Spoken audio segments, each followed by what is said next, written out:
Hi guys, so today I'm gonna show you how you can make a very quick and easy recipe for your breakfast. Okay, and somebody asked me like, Penninah, you are really losing a lot of weight, what do you eat, what do you do?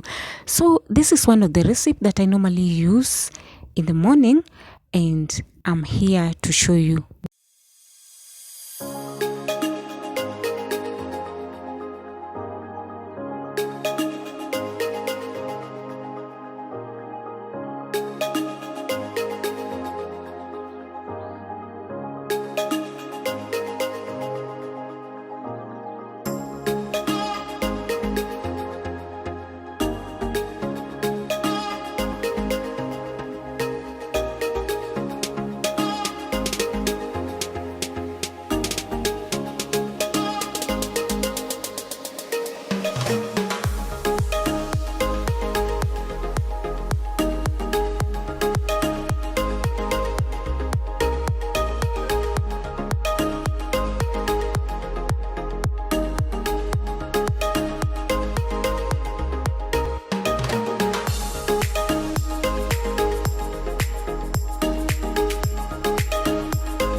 So now after adding all the ingredients together, now what you do is to mix them very well. Okay, yes, it takes time, like 1 or 2 minutes by mixing, because you know you have salt and you want everything to mix together. Okay, so you keep on stirring until everything mixed well, and after that you will put it on your pan and then you let it cook.